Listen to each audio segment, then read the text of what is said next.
Yo, what's going on YouTube? Welcome back to the JMC channel. This is the football podcast, football talk podcast. What are you guys saying? Chilling, man. Yo, what's happening? Yeah, no good, man. Yeah, so before we begin with this week's analysis, I'm gonna hand it over to Mitt to give us an update on how we all perform on our predictions. Cool. I'll give a quick summary of it right now. So, all of us predicted United to draw. They didn't draw. It's what I predicted first. I knew Spurs would beat them. So, none of us got any points there. So who made you change your mind? I just thought Spurs, it's a new season, and I'm not 100% sure on Spurs, but clearly you can't trust United at all anyway, because I thought it would have just been a one-game thing for United. They would have kicked on, and didn't think they would win, but I was like a 51-49% that they wouldn't lose. So that's what made it. And then Liverpool, they won 3-1. Again, we all got the result, no one got the score.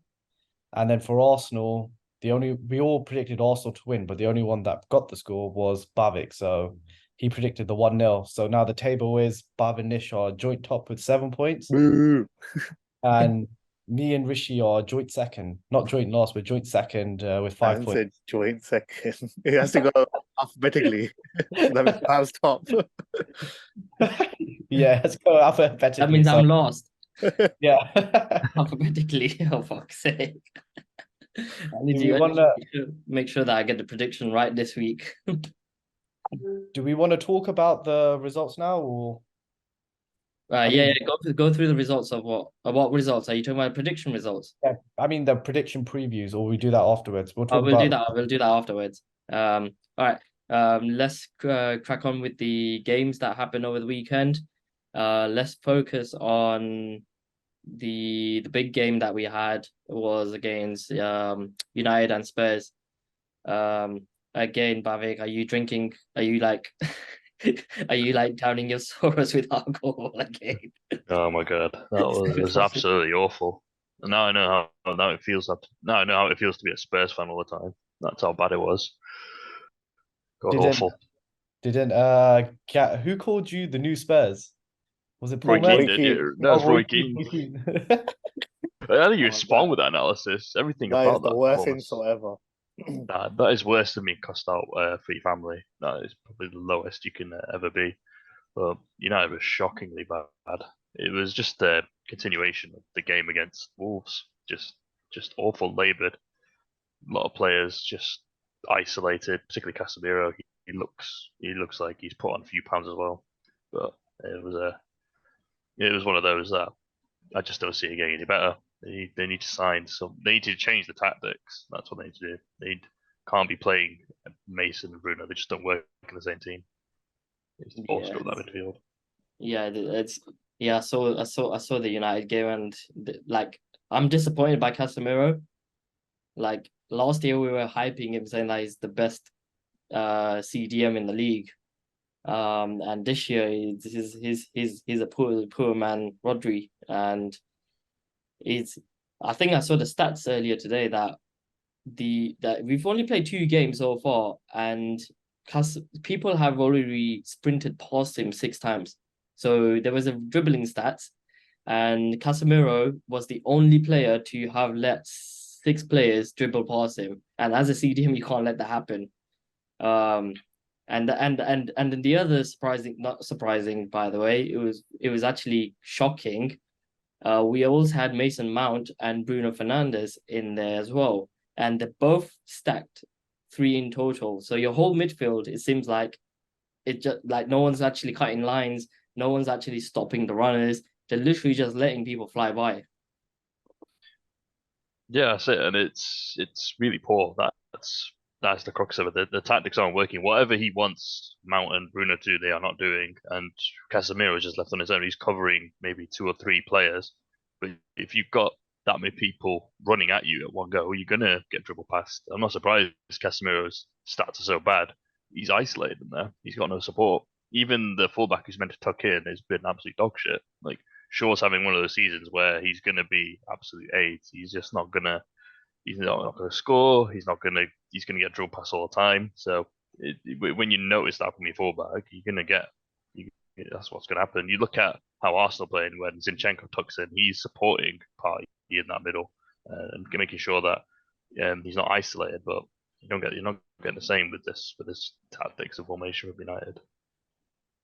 Even though you were bad, you did have some chances as well. Like you could have put the game to bed at the start. So I thought like that was good from your guys' side as well. But it's just the defending let you down.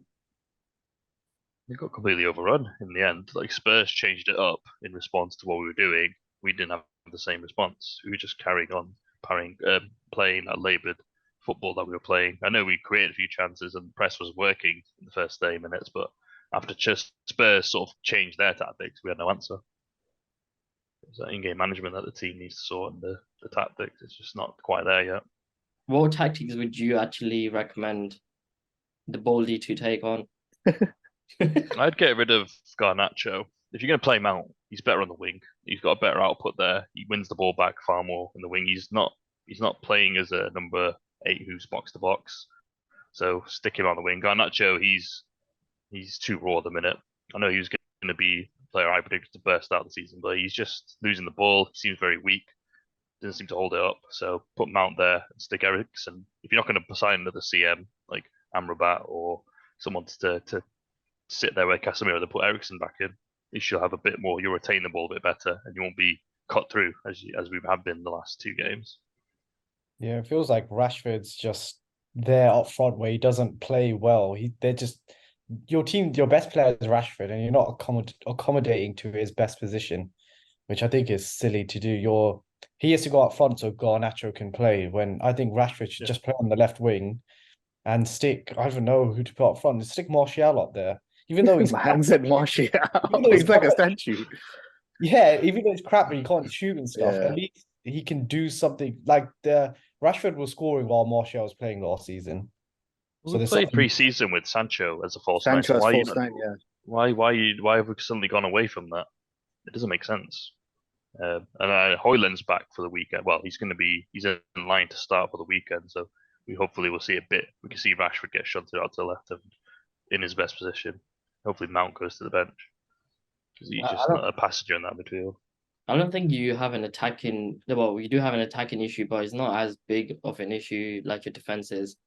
I reckon is the type of style of football that you guys are trying to play is causing issue to the way you guys defend.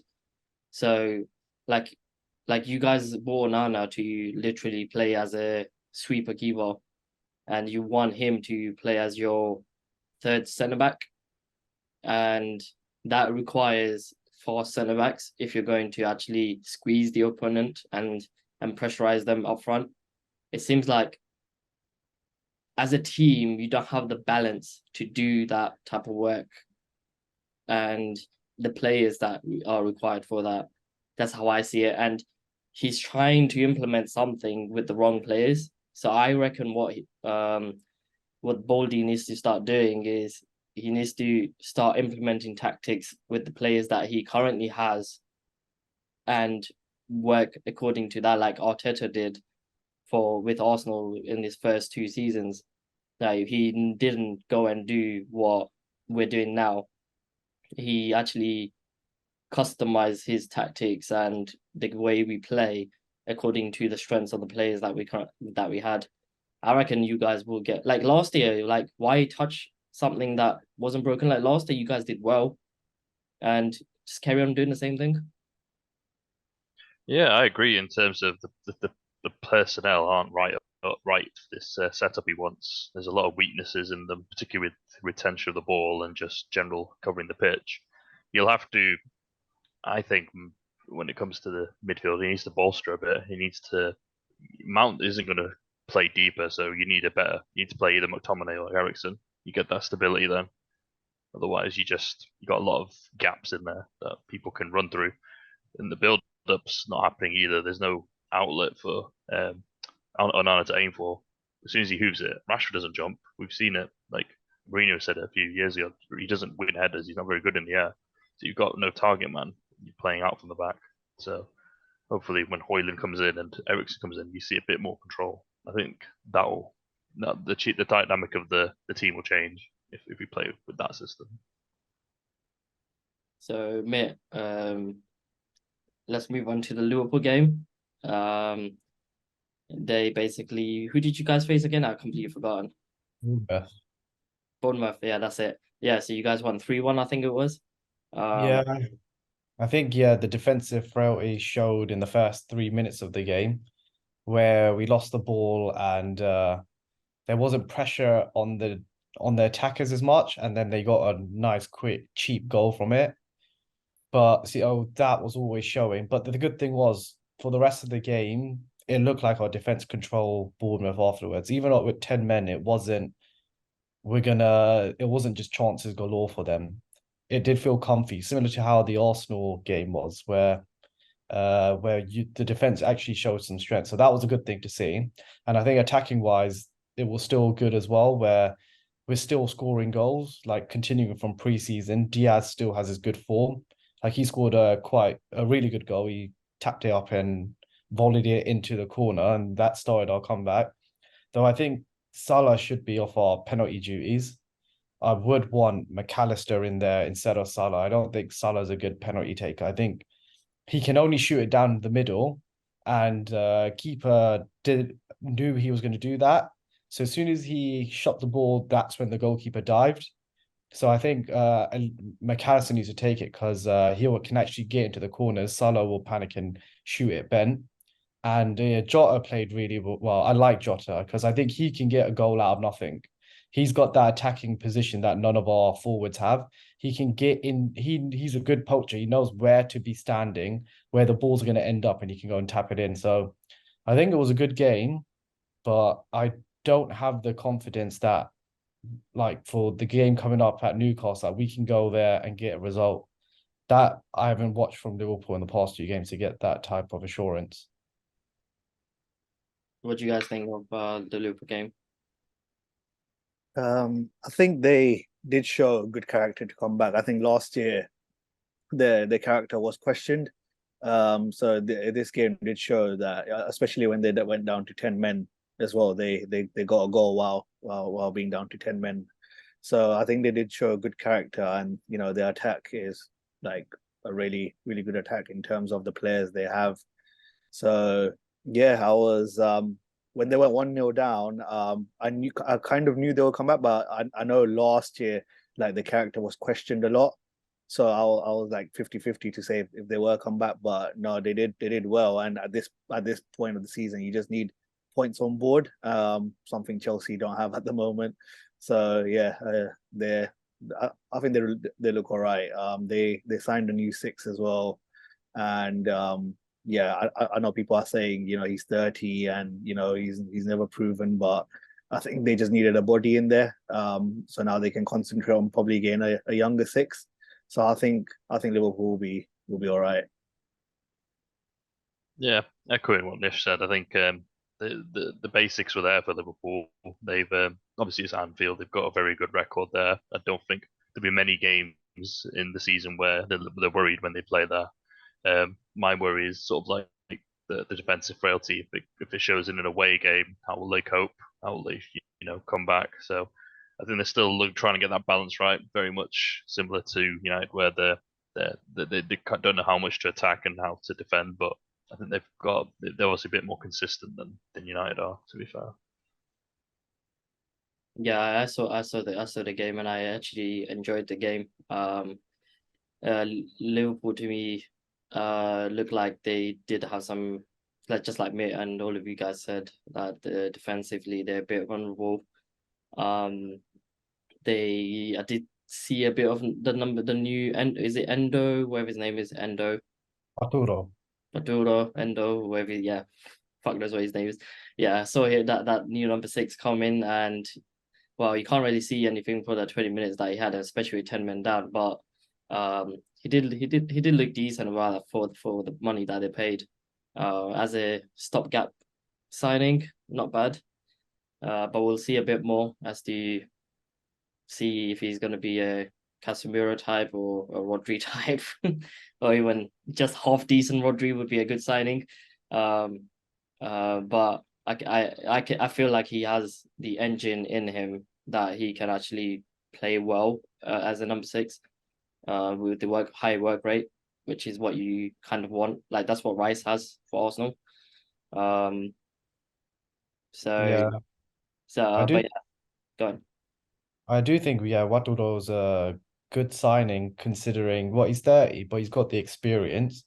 And if you looked at him at Stuttgart, he was their captain, so you can tell he must have some leadership skills. He helped them to not get relegated. He's was their most aggressive player. He won all their headers, so I think that's something good to add for our defense as well. And he could have scored some set pieces as well from that.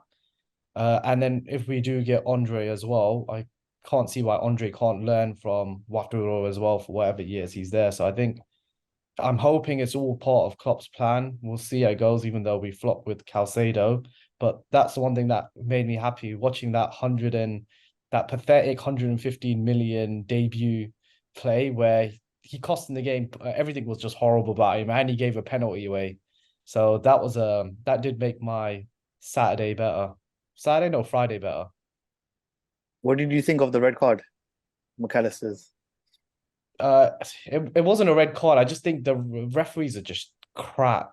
Like last week, we should have got a penalty. Even Tomiyasu got a cheap red card as well. And VAR, I don't see what's the point of having VAR if they can't even get the basic decisions right. They get it wrong constantly, week in, week out. There's not been any improvements in the past, 2-3 years since we've got it. So I don't know what they're doing. Like how it's just the whole thing needs to be either scrapped or just it needs a redo. I think we just need new referees, and that's literally what it is from head to top. It's so corrupted, man. I'm telling you, they got so much biasness towards the team, and so blatant to see. Like if you can see it year in year out and consist. You know, one thing that I don't get. We talk about consistency in referee decision, right? We have consistency in the inconsistency that they produce.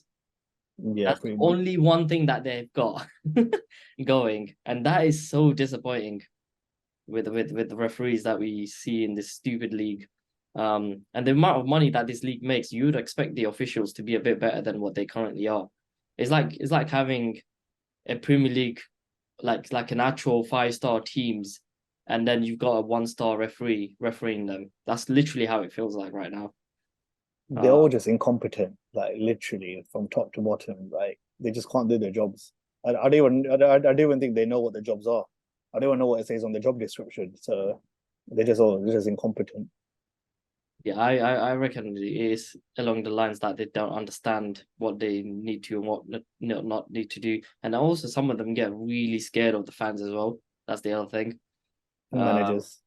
Yeah, because some decisions are just, it's just like last week, the United penalty that didn't go, that went for them.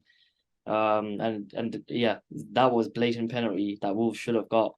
And I reckon the referee just said no because he was just shit scared of the fans around the stadium.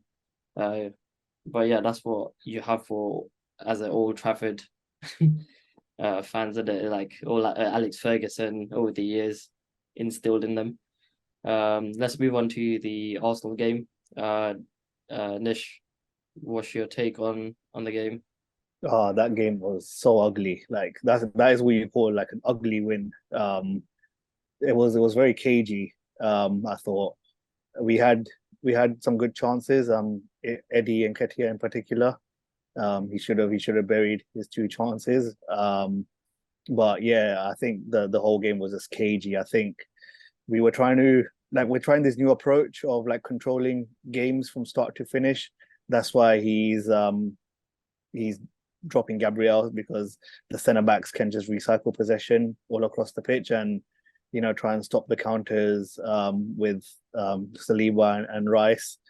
So I can understand Arteta doing that, but we had like not a winning formula, but last season was one of our best seasons. So I would like for him to go back to that. I think we will go back to that this weekend. But yeah, in terms of the game, yeah, it was very like a cagey away game. Like last year, we did like bury our chances in like the most of the away games we had. This away game that we had against Palace felt like just so cagey, and it ended up being like an ugly win.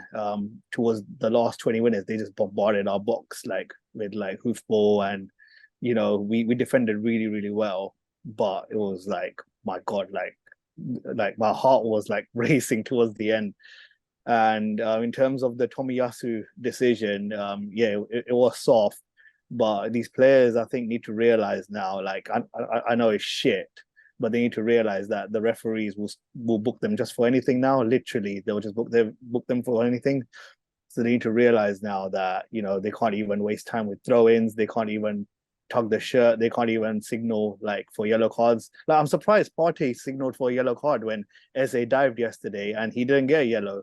Partey. So that was surprising to me. Yeah, that was surprising for me too, because I saw that.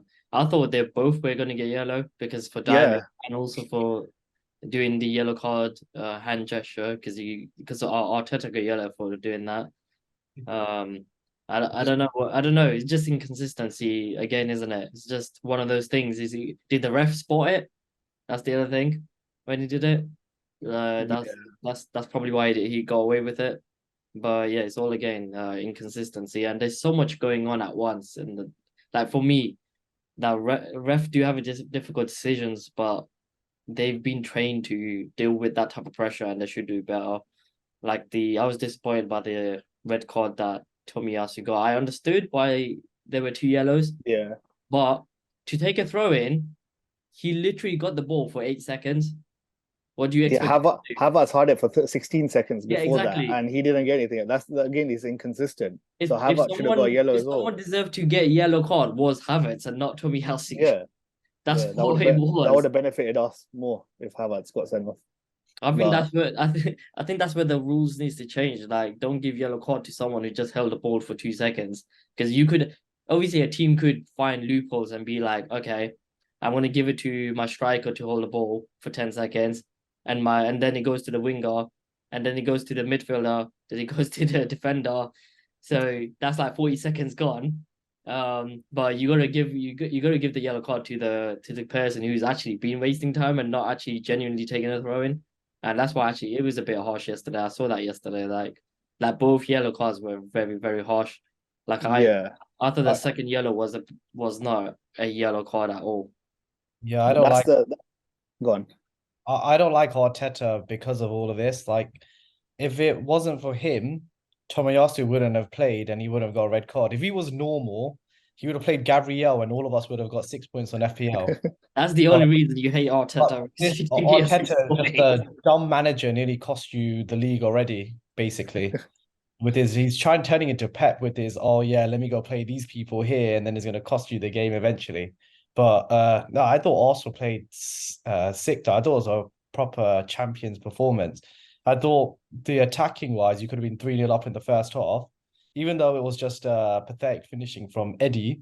I thought on another day he would score those comfortably, but everyone's allowed a one-off. So I thought that was fair enough. And even though you went down to 10 men, again, Palace didn't create one good chance against 10 men, even though they had 85% of the ball. They really did nothing to you. I think your defense. Yeah, it was comfortable, but they just the way they bombarded our defense was just like horrible to watch, especially like towards the end when they gave like 7 minutes and Ramsdale, like there was that one chance with Mitchell, where Ramsdale came out. But yeah, you're right. We did defend well, and Saliba and Gabriel. I don't think that partnership should be broken. That's our best partnership. Yeah, so I think that's. Your defense is probably the best thing about your team right now. I think it's better than your attack. I think your defense could win you the league, depending on the players staying fit, which is very unlikely, I'd say, though. I thought Rice played well compared to his previous games. He was more progressive. He was good at tackling. So I thought this was his best game. The bar's not too high, but hopefully he can. Yeah, but like so far this has been his best game. So again, the bar's not too high. And then I've seen a lot of praise for Havertz for his off the ball work. I don't care about his off the ball work. He's been brought in to do attacking. I want you to do something. And apart from that one chance where he passed it to Martinelli, he just he didn't do anything for me. I've seen a lot of things going on Twitter. Well, yeah, Twitter now called X. Yeah, a lot of rubbish going from Arsenal fans saying, Yeah, I don't understand look that. at him, he's doing this, he's doing that, he's doing that. I'm just like, I don't give a shit what he's doing. Like half the stats that you've given me that I saw were basically successful and only successful because he passed it backwards. Because every time he got the ball, I would shout out, watch he goes back. Either sideways or back. And man literally did that, apart from one time. Apart from that one time when he did that pass. They're giving him excuses as well. They're saying, "Oh, watch what happens to him when Jesus and Zinchenko comes back in the team because that left side is disjointed." But come on, man, you're a footballer. Like, show me something. You're an attacking player, and he's just like so invisible. Like, okay, yeah, good off the ball work, but you've been bought in for your attacking work. Technically, we were playing with 9 men yesterday and not 10. Yeah. Go on, mate, sorry. No, yeah, I'm just saying is every fan base has a deluded side to it. And the deluded side are usually the most vocal side as well. I like to go on record and praise Arteta for his selection. I think the choice to drop Gabriel in particular has been a great decision. It's helped me get to the top of the mini league. So I'd just like to give Arteta the thanks. And if I do win this year, I'll dedicate it to him. But on a serious note, I echo what Mitt says about that performance. It was very controlled. I don't think Palace laid a glove on you guys. They were very much at arm's length the whole match. They didn't look like scoring. And we go back to the run-in last season, and these are the type of games I think that will make the difference between that last year and this year. Like last season towards the run-in, I think that would have been the game you may have caved in and probably lost or even drew. Whereas this season, you seem to have got the measure of the opponent and you don't even give them a sniff. So it's something to watch out for. I think you're going to see a lot of these performances towards the business end, and if you can grind out a result like this, you're going to win a league. So it has to be done.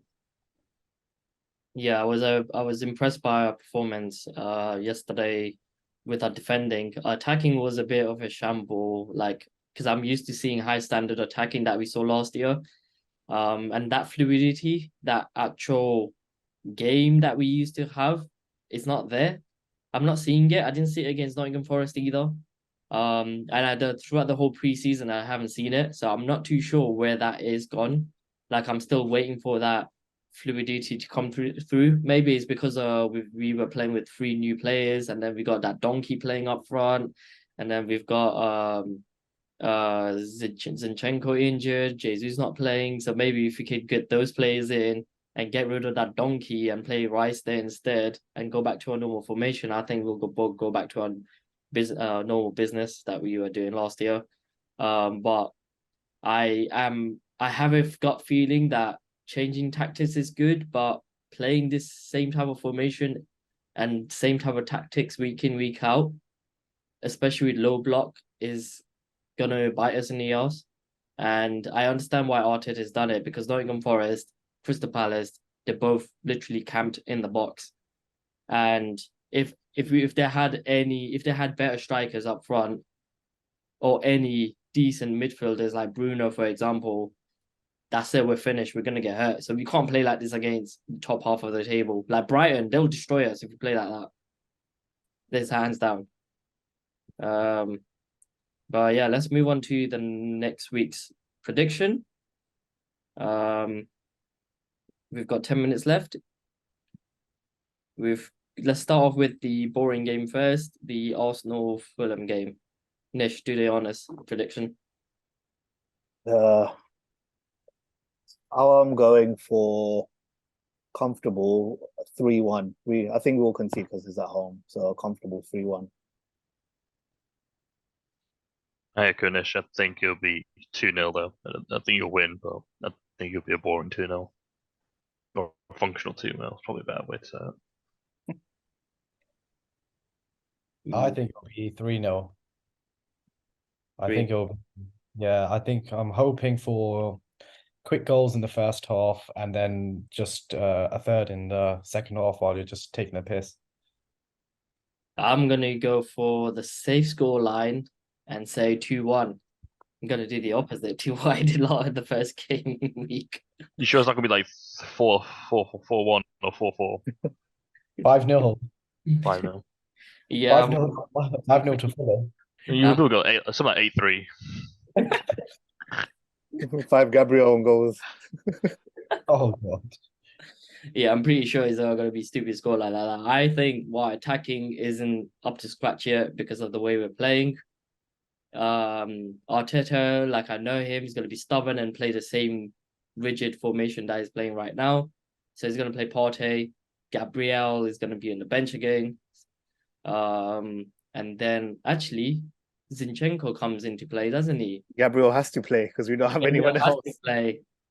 He has to play then because yeah, he has Well, to. he'll probably play Kirill. Or holding. Yeah, because Gabriel can't play on the left side as a winger, can he? I mean, not as a winger, as a fullback. No, but he has to play. There's no way else. If you're 3 centre-backs, it's not going to be Partey. Yeah, it has to be why Saliba, Gabriel, Zinchenko with Partey and Rice ahead of them. So has to go back to basics. So he has to go back to the four.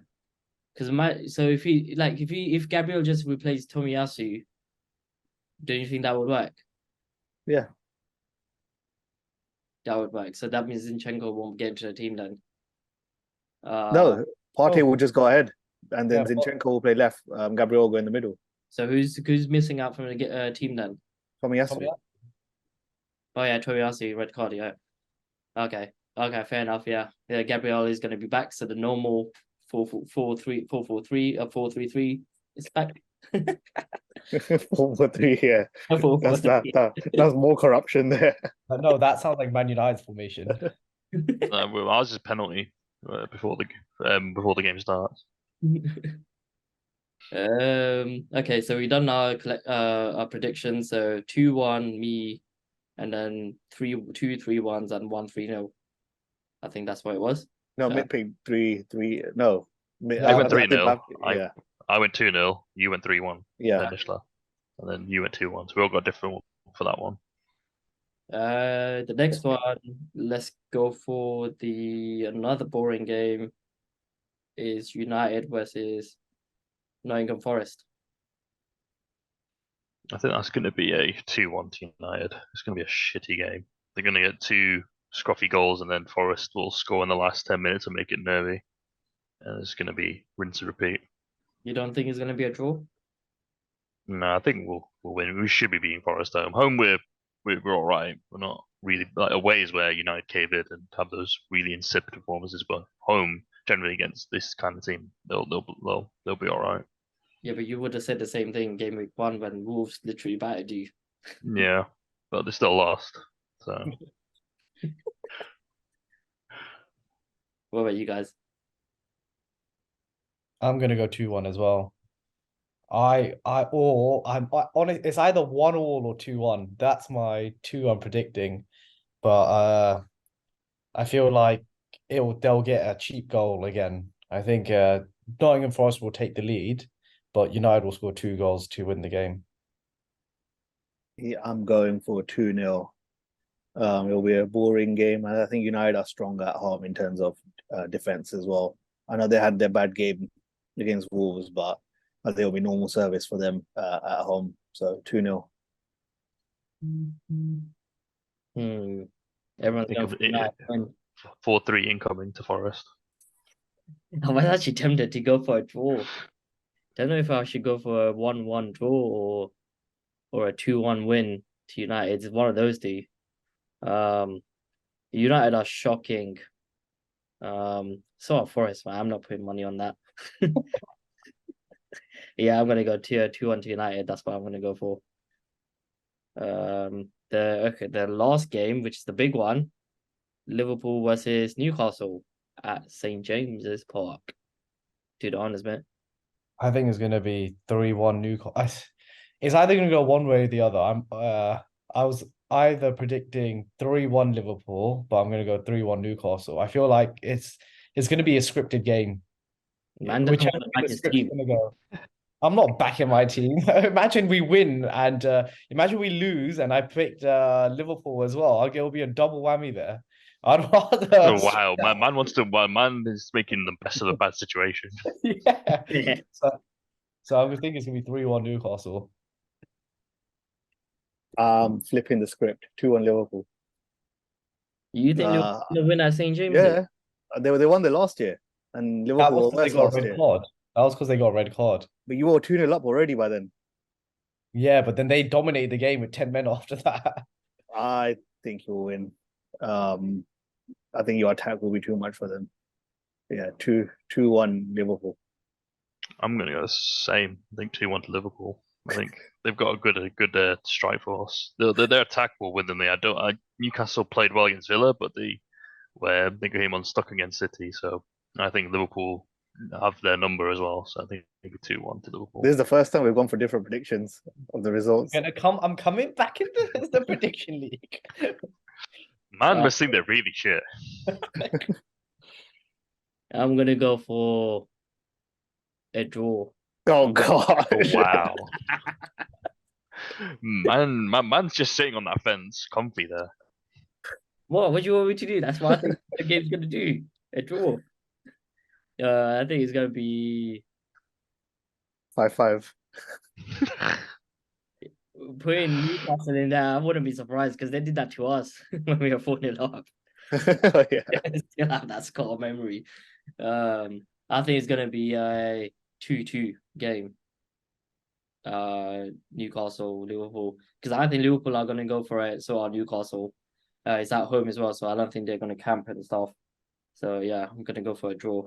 So we've got all the predictions in, guys, which is that Bavik's at top at the moment. I'm at the bottom. So I'm hoping to catch you both up. Man's top based on his name. Yeah. He's top because of his name. Yeah, you see, that's a politician way of getting first place, you know that. It's all right. We got 36 game weeks. We've got plenty of time to decide who's best. The predictions. We haven't decided this yet, but if we were all drawing at the last game week, how do you determine the winner? Determine it by predicting the Champions League final winner. Yeah. No, It's a good tiebreaker. Another prediction. I'd say let your team back it up. Whoever's team finished higher, take. Oh, wow. Also, now you want to back your team. Your team right now. Or predict the Euros winner. The Euros winner. Or the Women's Super League. Or the Saudi League, who wins that? or the MLS. Or the MLS. or Liga.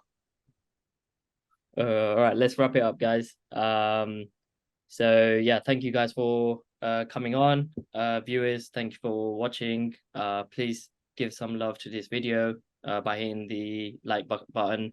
If you guys are new to the channel, please subscribe to our channel. Will support us, and we'll really appreciate it. Big love to you guys. And see you all next week. Peace out.